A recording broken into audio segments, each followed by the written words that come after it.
Sis, you need to be careful about who you date. Okay, you're cute and have a great personality, but you're a little too easygoing and sometimes spacey. You could get taken advantage of by the wrong kind of guy. You know, you really think you should be with a loser like him. He's just a deadbeat, good for nothing in society. You should break up with him right away. I was misjudged by her younger sister and looked down upon as a deadbeat. Her voice echoed loudly across the floor, drawing the attention of everyone around us. Among them was the face of the hospital director, and I nervously scratched the back of my head, realizing I was in deep trouble. That was a real low point for her younger sister. My name is David. I have a medical license, but I've been out of the country until recently, so I'm currently not employed. Right now, I'm enjoying a relaxed, carefree life. Back when I worked as a surgeon at a university hospital, I was so busy I barely had time to eat or even take a break. Now, I cherish the moments when I can enjoy a warm meal or sleep through the night in my own bed. Today, I had a long-awaited date with my girlfriend, Catherine. Catherine and I went to the same college. We first met on the day of our entrance exams when our seats happened to be next to each other. Even though it was such an important day, I had forgotten my eraser and was panicking. Seeing my distress, she offered me a brand new eraser she had as a spare, saying, "We've both worked so hard to get here, right? We should help each other out at times like this. Please don't hesitate to accept." With that kind gesture, she seemed like an angel to me, and I began to fall for her. Luckily, both Catherine and I passed the exams, and we reconnected at the orientation. She recognized me, and we became friends. From then on, my actions revolved around her. I always made an effort to strike up a conversation and be friends, making sure to sit close to her during lectures. I researched everything she seemed interested in, so we'd have common topics to talk about, and I even studied fashion to make sure I looked my best. The only thing I couldn't change was my height. Of course, I didn't want her to lose interest, so I also worked hard academically. Thanks to my relentless studying, I was able to consistently achieve top grades in our class, and Catherine began to rely on me more and more. And then, it was during the summer of my sophomore year in college. On a trip night with my buddies, I managed to take her for a walk.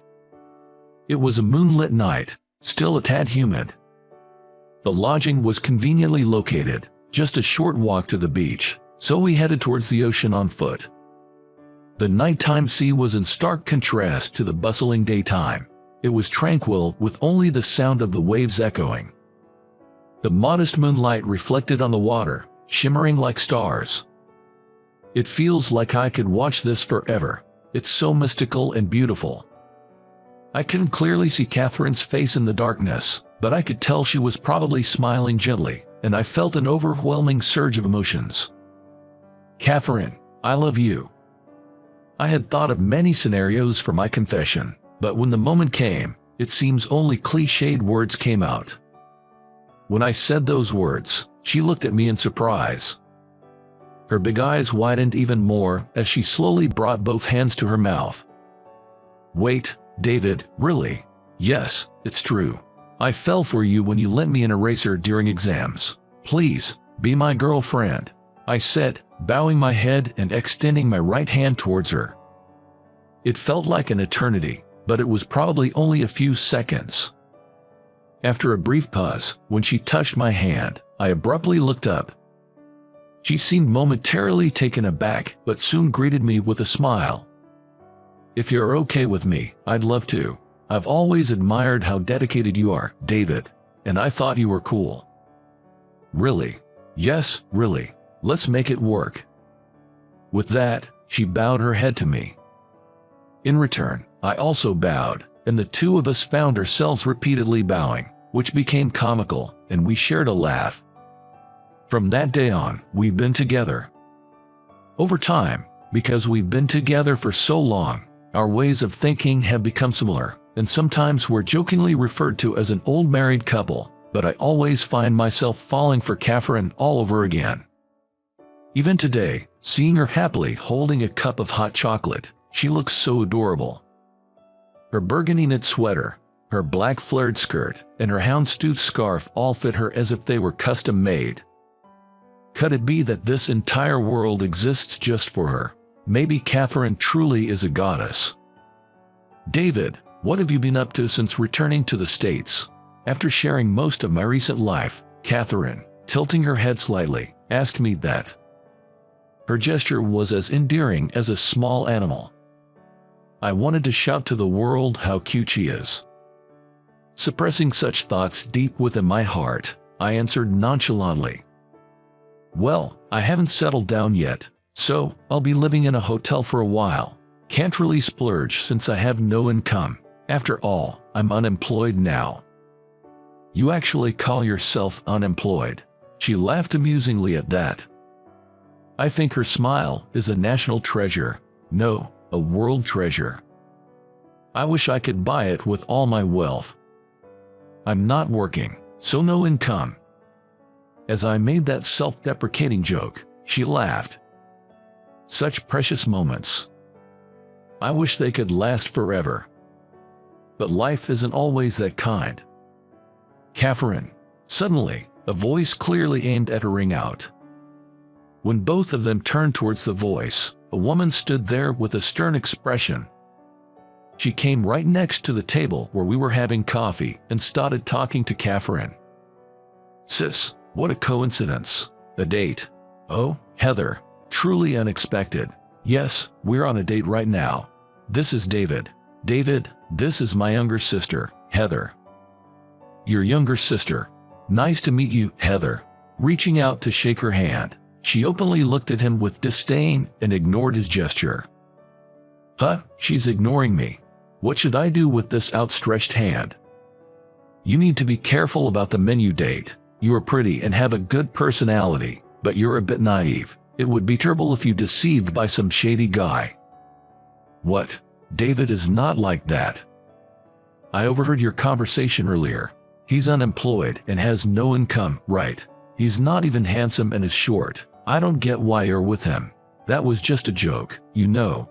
He's actually. Anyway, I will never accept him. I'll do everything I can to interfere. I have an appointment, so I have to go. Goodbye. Saying this, she glared at me and left the cafe. She had a takeaway coffee in hand, so she must have just stopped by for a moment. Her fast-paced walk seemed courageous. Heather can be a bit strong-willed, but she's very talented. She's younger than us. She gets good grades, and she's starting her internship at a university hospital next week. Oh, I see. Considering she's younger than us, Heather must be a medical student. You two seem close. We are. She's my adorable little sister. I'm sure the misunderstanding will be cleared up, so please get along with her. I nodded at her cheerful demeanor. It felt like I was looking at the Virgin Mary, or so I whimsically thought. A few days after my date with Catherine, I had a reason to visit the university hospital where Catherine works. I used to work here, and to add to that, I graduated from the affiliated college of this hospital. It feels like home to me. My business was over quickly, and as I waited in the elevator lobby, thinking of seeing Catherine and heading home, a group of individuals in white coats approached from behind. It seems they were medical interns with their supervising doctors. I recognized some of the doctors, but among the interns, there was one familiar face. She noticed me and exclaimed, "Oh, why are you here?" The one pointing and shouting at me was Catherine's younger sister, Heather. Pointing at someone is considered rude, I thought, trying to muster a smile. I couldn't tell her the real reason I was here, so as I was thinking of a way to sidestep the question, Heather continued her rant. Did you come to see Catherine? What are you, a stalker? Jobless, ugly, and a stalker? How low can you go? I won't let you near her, you criminal. Hey, calm down, Heather. Don't call me by my name.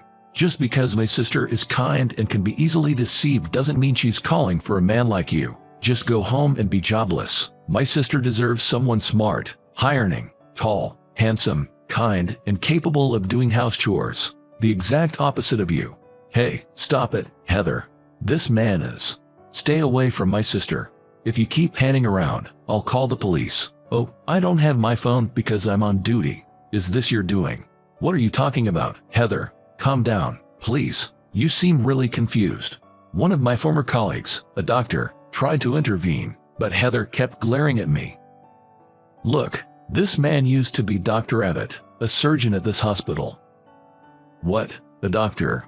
Heather looked back and forth between me and the former colleague, surprised. But didn't you say he was jobless and had no income? Well, I had just returned from Germany and hadn't settled into a job yet, so technically, I was without an income at that time. But even if you had a medical license, if you didn't have a job, you were unemployed, right? That's true, but David will be rejoining our staff as of today. The person who said this, emerging from behind, was the hospital's director. This elderly gentleman with a laid-back demeanor handed me a paper while smiling. David, you left this behind. Here's your appointment letter. See, it's dated today for your return to surgery. The interns should remember his face. He's a brilliant surgeon who's pulled off numerous complex surgeries. Watching him operate is a great learning experience. Indeed, the reason I came to this university hospital today was to work here again. The director, Johnson, had graciously sent me off to Germany and ensured I had a place when I returned. The director always believed in my skills and tolerated my whims. But I owe a lot to Director Johnson, and I need to repay those favors. Hey, Heather, you wanted to be a surgeon, right? You'll be owing a lot to him.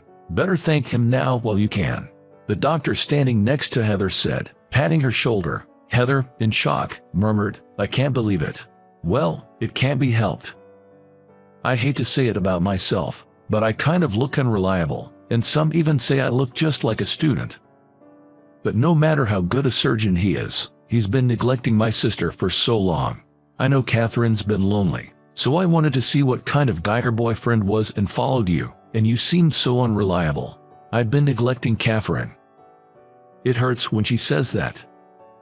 Heather probably loves her sister, Catherine, very much. That's why she's so aggressive towards me. If her sister's seemingly neglectful boyfriend turned out to be unemployed, it'd make sense for her to be upset. After all, I was the one who convinced Catherine to stay behind while I went to Germany alone. But it was just as I was about to speak. A chime, different from the usual announcement in the hospital, echoed throughout. All the doctors present turned pale. Code blue, all medical staff, please assemble at the cardiology department. Hearing this, I immediately ran. A code blue is broadcasted when a critical emergency occurs and immediate medical attention is needed. Several other doctors and nurses also rushed towards the location. Of course, I wanted to save a life, but I was also filled with a bad premonition. Catherine was visiting the hospital today for a regular checkup because of her heart condition. I thought I'd see her after finishing my own tasks since medical exams usually involve a lot of waiting. Catherine has a rare heart condition, so she needs to undergo regular checkups. There are many patients at the university hospital, so I was hoping it wasn't her. Even though I felt that way, the nagging feeling wouldn't go away. And as it turned out, my hunch was spot on. Catherine. Hang in there, Catherine. It was undoubtedly Catherine that the nurse was desperately performing CPR on. She had a ghost-white face, with her eyes firmly closed. She seemed utterly worn out, and her breathing appeared quite labored. Catherine, what happened? I asked a nearby nurse about the situation. She collapsed suddenly after her examination. We've been performing chest compressions for the past 2 minutes. The AED is ready. Got it, let me take over. Please do. Catherine, wake up, Catherine. I took over the CPR from the nurse and kept calling out to her. But there was no change in Catherine's condition. The medical team was bustling around us. It's all to save a life. My sister, no way, why? Heather, who seemed to have arrived later, was also there. but I couldn't pay attention to her right now. I desperately called out to Catherine while performing CPR. "The AED is here." A doctor rushed over with an AED and promptly began to set it up. "It's ready. Step back, Dr. Abbott." An electric jolt was administered with a beeping sound. But the situation remained unchanged. Catherine, I continued CPR while waiting for the next electric shock. Administering shock, step back. After the second shock, Catherine showed a faint coughing response. "She's back." A response meant her heartbeat had returned. A wave of relief washed over everyone present, but it was too soon to relax. "David, the operation room is ready. Can you do it?" "Absolutely. Let's do it." His calm demeanor from earlier was gone. The serious expression came from Director Johnson, the hospital director. Director Johnson was aware of Catherine's condition and had allowed me to continue my medical duties while also treating her. He'd consistently updated me on the progress of her condition and her test results. Of course, we'd obtained her permission first. Catherine's condition was rare in the States, so it was largely unclear how to treat it. The only treatment was symptomatic, and it was agonizing to just watch her heart weaken over time. She had accepted her illness and merely offered resigned smiles. Then, I found a paper from Germany detailing similar cases that had been completely cured with surgery. It was a ray of hope for me. If there was a chance to cure Catherine's illness, I'd do whatever it took. Without a second thought, I reached out to a hospital in Germany. And in no time, my trip to Germany was set. However, Catherine was hesitant. "I appreciate your feelings, David, but I might not have much time left. It'd be too lonely without you by my side. I don't want to be alone. Please, stay with me. Let's create a few more memories." "I wish you wouldn't say that. You mean everything to me, and without you, my life would be pointless. So please, I'm begging you, don't give up on your life. You're a doctor, right? Doctors shouldn't give up on lives. I promise I'll save you. Just hold on a little longer. Please, stay strong for me." After an emotional exchange filled with tears, Catherine finally relented. She recognized my medical skills and achievements. She said she believed in me. "David, I'll be waiting. I believe in you.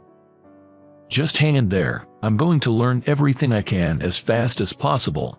Take care of yourself until then." "Okay, you too. Don't wear yourself out." A year and a half passed. It took longer than I'd anticipated, but I gained surgical experience in Germany and conducted research on similar cases.